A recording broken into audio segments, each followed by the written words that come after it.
Assalamualaikum warahmatullahi wabarakatuh. Izin memperkenalkan diri. Nama bernama Tia Faisal Ridho Mustafa dari Prodi MP2C. Di sini saya akan mempresentasikan hasil eh, pembuatan PowerPoint saya dengan materi dasar-dasar perawatan sarana pada perkereta apian. Hmm, Materi ini berada di dalam mata kuliah pemeriksaan dan perawatan sarana kereta apian. Di sini nama saya Faisal Mustafa dengan nomor induk Taruna 2130581. Mari kita simak videonya.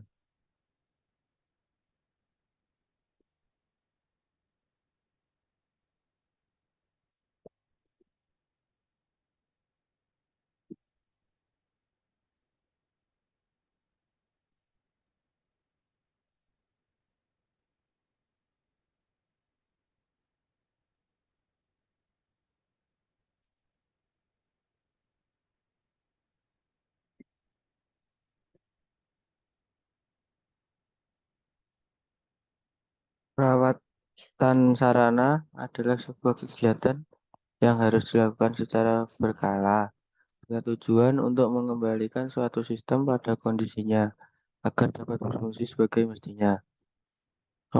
Memperpanjang usia sarana dan menekan kegagalan behavior sekecil mungkin.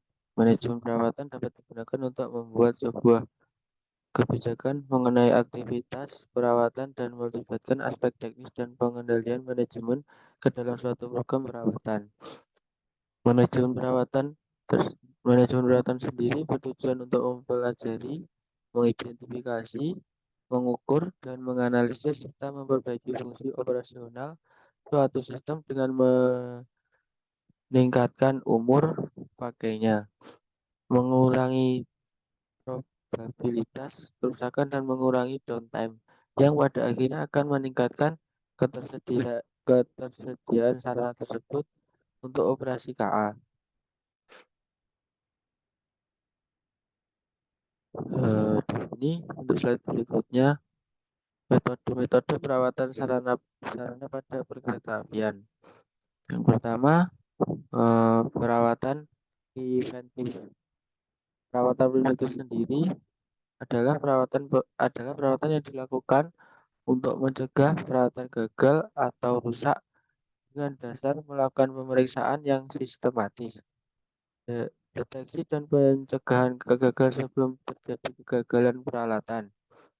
Program peralatan preventif akan digunakan untuk mengelola perawatan terjadwal dilakukan pada interval tertentu.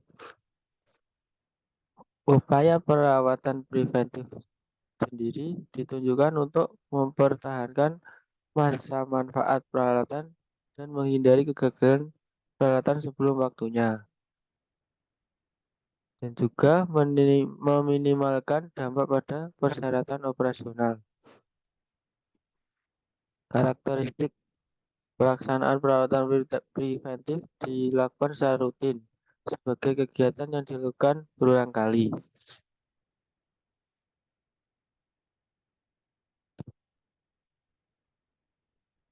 Yang pertama, rutin karena menggunakan daftar atau prosedur yang sama dalam setiap pengulangan. Yang kedua, berulang kali karena pelaksanaannya diulangi pada selang waktu tertentu yang teratur.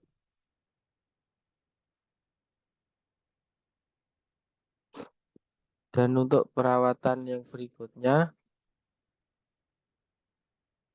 yaitu perawatan korektif. Perawatan korektif dapat didefinisikan sebagai perawatan yang dilakukan bila item telah gagal atau usang untuk berfungsi normal perawatan kolektif dilakukan pada semua item di mana konsekuensi dan konsekuensi dari kegagalan atau rusak tidak signifikan. Dan biaya perawatan ini tidak lebih besar dari perawatan preventif. Jadi eh, untuk biaya perawatan korektif ini cenderung lebih murah dari biaya perawatan eh, preventif yang jatuhnya lebih mahal. Kegiatan perawatan korektif meliputi perbaikan, kedua restorasi, atau penggantian peralatan. Kegiatan ini bisa terjadi dari hasil pemeriksaan rutin yang mengidentifikasikan kegagalan pada waktunya. Untuk perawatan korektif harus direncanakan dan dijadwalkan. Jadi tidak sembarangan melakukan perawatan. Jadi harus ada perencanaan dan penjadwalan. Maka dilakukan selama tidak terjadi perawatan rutin. Di perawatan ini eh, dilakukan ketika tidak terjadi perawatan rutin. Terus persiapan penerapan perawatan preventif. Untuk yang pertama, persiapannya adalah identifikasi sarana dan komponen sarana. Dalam perawatan sarana, di penyelenggara perkeretaapian telah dibuat standar penomoran sarana sesuai dengan KM 45 tahun 2010 tentang standar spesifikasi teknis penomoran sarana sehingga memudahkan mengidentifikasikan sarana untuk mengetahui kondisi, kinerja, dan data lainnya setiap sarana perkeretaapian. Sedangkan komponen dari sarana telah dibuatkan nomor katalog suku cadang. Yang kedua, riwayat sarana. Riwayat sarana lokomotif, kereta dengan penggerak, dan peralatan khusus dengan penggerak telah dicatat dengan baik dalam buku riwayat sarana dan sekarang diinput ke SAP. SAP tersendiri merupakan singkatan dari sistem aplikasi program. Dengan sistem informasi tersebut yang sedang dikembangkan oleh PT KAI, maka pencatatan riwayat sarana akan lebih baik dan penggunaannya akan lebih efektif.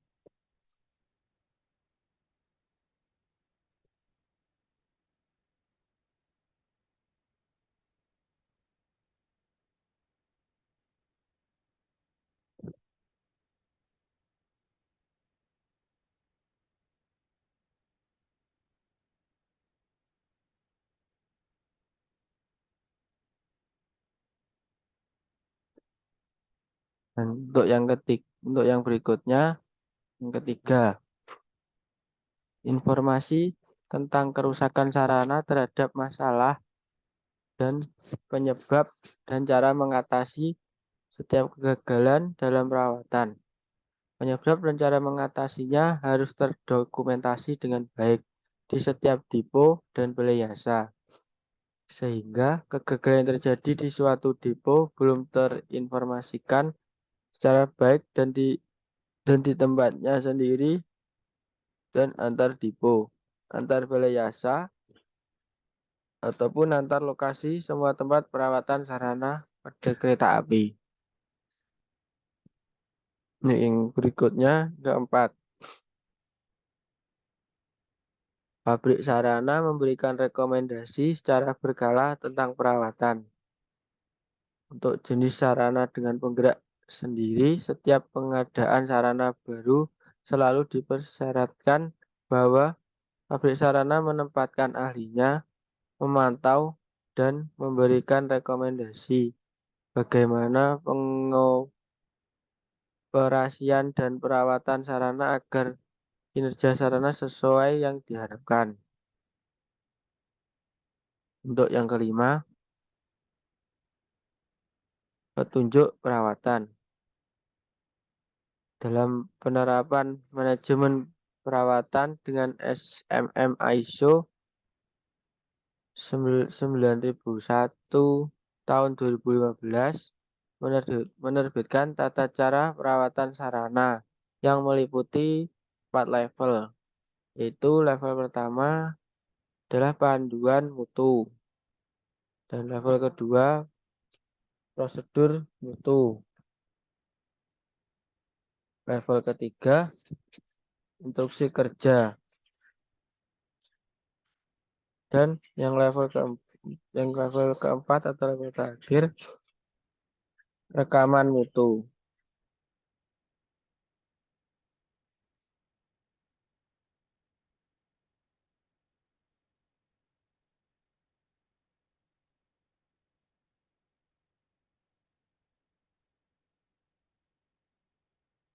Untuk selanjutnya eh,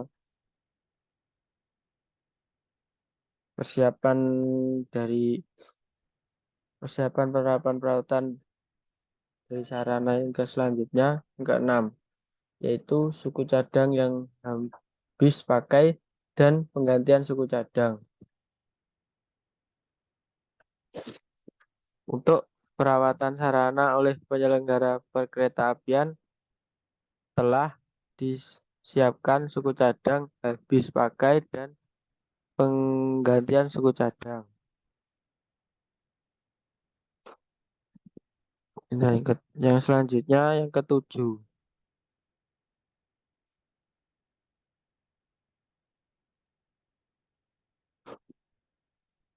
kompetensi pegawai. Persyaratan kompetensi pegawai perawatan sarana telah diatur dalam peraturan menteri dan jumlah pegawai disesuaikan dengan beban kerja. Untuk menyiapkan tenaga perawat dan sarana perkeretaapian dilakukan dengan melaksanakan diklat atau diklat perawatan sarana.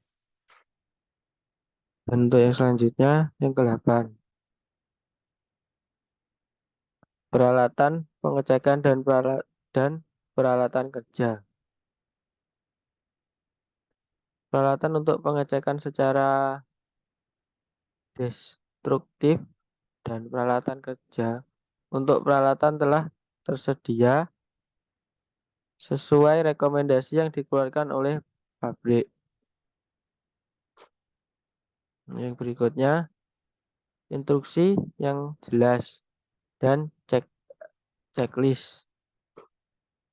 Untuk perawatan lokomotif dan kereta karena hampir semua depo lokomotif dan kereta telah melaksanakan SMM sesuai sesuai sertifikat ISO nomor 9001 tahun 2015.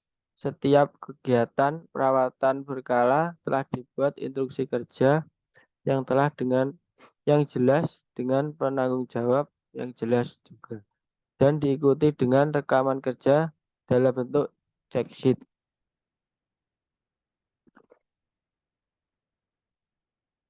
Berikut ini contoh-contoh jenis dokumen instruksi kerja KR dari lokomotif.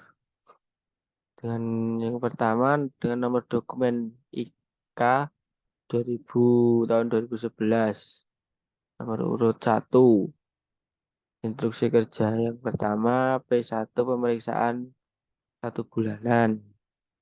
Yang kedua dengan nomor urut 2 P3 itu pemeriksaan 3 bulanan. Yang nomor urut 3 P6 yaitu pemeriksaan 6 bulanan.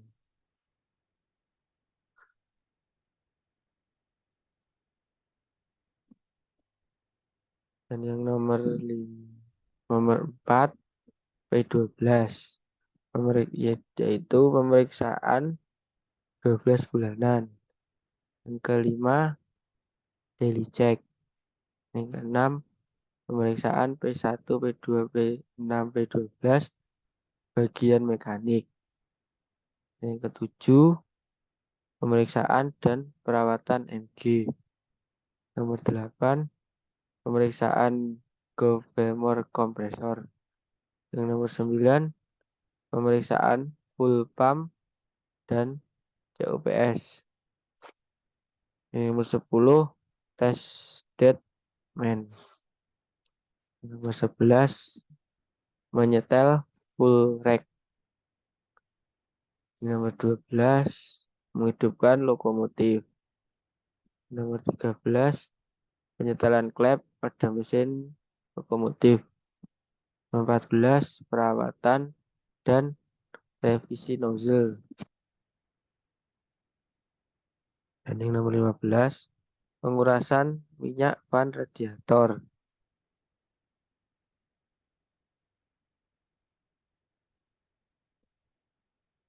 Yang nomor 16, perawatan kompresor. Yang nomor 17, quality control. Nomor 18, cek sheet P12 yang dari pemeriksaan 12 bulanan tadi. Dan yang nomor 19, cek sheet P1 dari pemeriksaan 1 bulan tadi. Yang nomor 20, perawatan ADP. Yang nomor 21, cek sheet P3 itu dari sheet dari pemeriksaan 3 bulanan yang nomor 2 tadi. Nomor 22, cek sheet P6 itu pemeriksaan dari 6 bulanan. Nomor 23,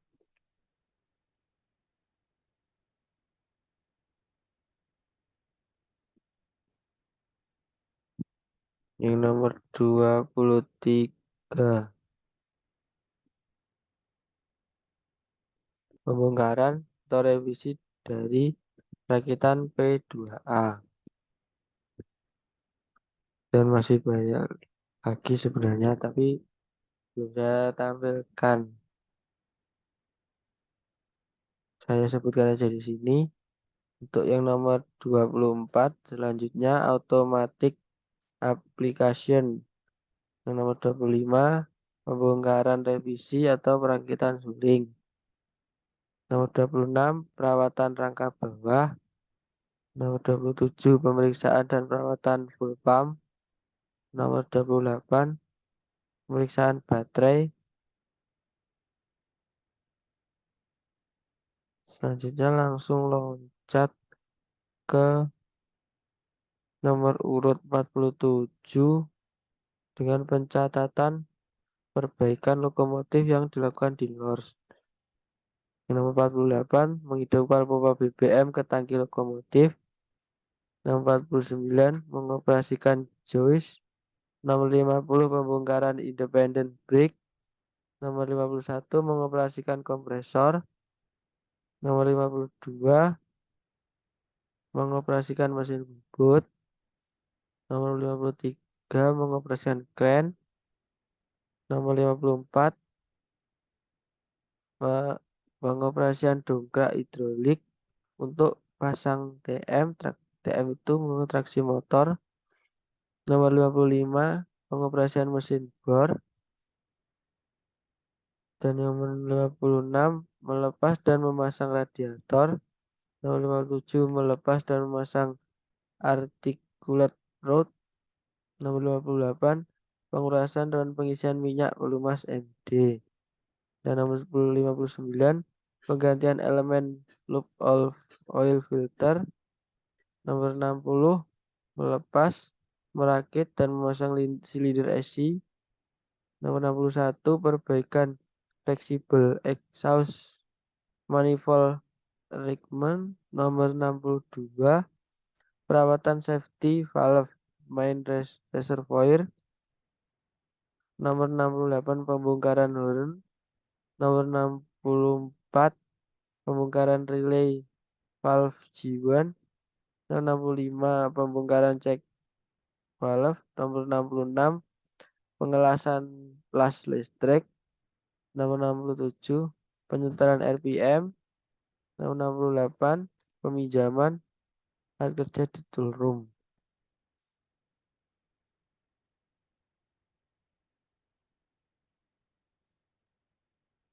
Untuk slide berikutnya, kerjasama tim ke-10 tim perawatan. Keberhasilan dalam mencapai tujuan perawatan yang meliputi ketersediaan dan keandalan dalam memenuhi kebutuhan operasi diperlukan sistem manajemen perawatan. Kegagalan dalam subsistem atau sub-subsistem akan mempengaruhi kegagalan dalam pencapaian tujuan. Untuk keberhasilan dalam mencapai tujuan dan komitmen semua bagian terkait untuk berusaha tidak membuat kesalahan sekecil apapun, dan dengan komitmen tersebut akan timbul kebersamaan untuk bekerja sebaik mungkin dalam pencapaian tujuan. Ke-11, dukungan manajemen. Dukungan manajemen dalam preventif khususnya dalam menerapkan SMM ISO 91 tahun 2015 masih kurang karena kecenderungan pimpinan hanya menilai hasil kerja, apakah sesuai target yang ditetapkan, tapi jarang menanyakan atau memeriksa apakah sistem perawatan sudah berjalan sesuai dengan peraturan yang ditetapkan. Selanjutnya,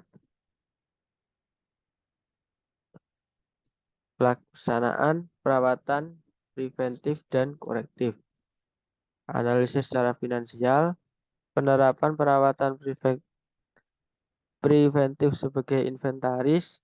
Sebagai inventaris menanamkan uang dan sumber daya lainnya.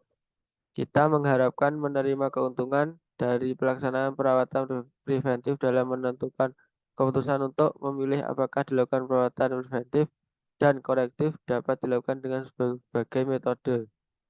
Antara lain, yang pertama payback period, yang kedua percent rate of return, yang ketiga average return on investment, yang keempat internal rate of return, yang kelima net present value, yang keenam benefit atau cost ratio.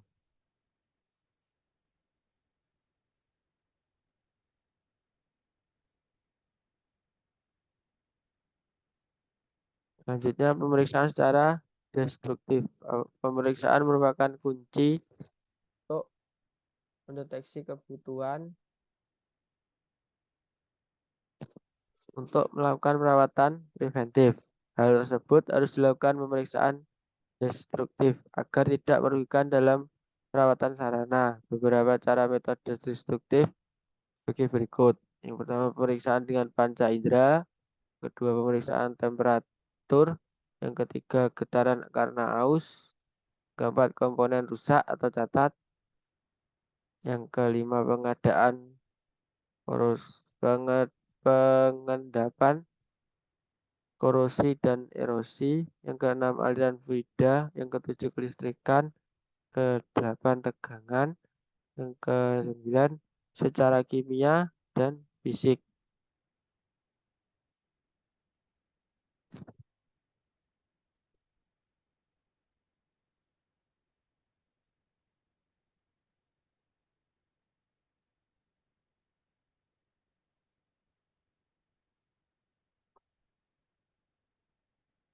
Selanjutnya, indikator keberhasilan perawatan atau KPI. Untuk mengevaluasi pelaksanaan program perawatan dapat dilakukan evaluasi dengan berbagai indikator yang dapat digunakan untuk mengukur kualitas atau efektivitas program perawatan, dan tidak hanya berguna dalam menilai efektivitas, tetapi juga berguna dalam justifikasi biaya peralatan, pembelian, modifikasi program, dan perekrutan pegawai. Contoh KPI perawatan ini merupakan contoh KPI perawatan di PT KAI. Kurang lebihnya seperti ini.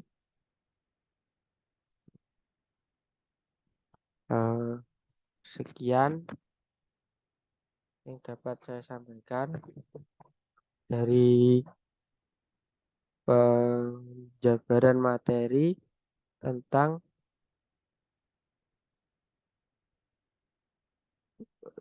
tentang dasar-dasar perawatan yang ada pada sarana kereta apian. Apabila ada kurang lebihnya saya mohon maaf. Wassalamualaikum warahmatullahi wabarakatuh.